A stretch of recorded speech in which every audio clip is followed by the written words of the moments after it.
President Donald Trump has given his approval for the United States to put tariffs on $50 billion of Chinese exports, according to a source with knowledge of the situation.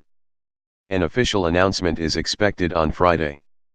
The president's green light came after a meeting Thursday with top economic officials, including Treasury Secretary Steven Mnuchin, Commerce Secretary Wilbur and U.S. Trade Representative Robert Lighthizer.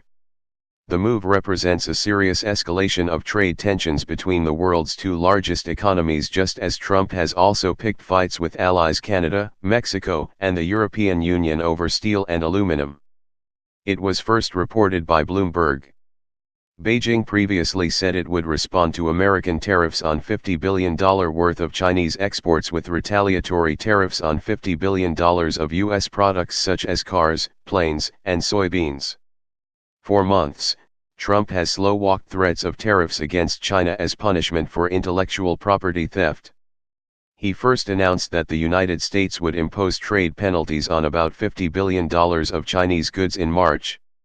"We have a tremendous intellectual property theft problem," Trump said at the time. "It's going to make us a much stronger, much richer nation." After China warned it would retaliate, Trump threatened tariffs on a further $100 billion of Chinese products. In mid-May, both sides announced a ceasefire after 2 rounds of trade negotiations. The countries said in a joint statement that China would significantly increase purchases of U.S. agricultural and energy products to reduce the trade imbalance, a top Trump administration demand. Mnuchin subsequently declared the trade war on hold.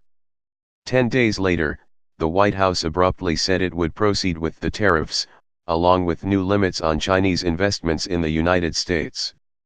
The Trump administration said it would finalize the list of goods that would be subject to 25% tariffs by June 15, and that the tariffs would go into effect shortly thereafter. An initial list, which including items ranging from artificial teeth to flamethrowers, was released at the beginning of April.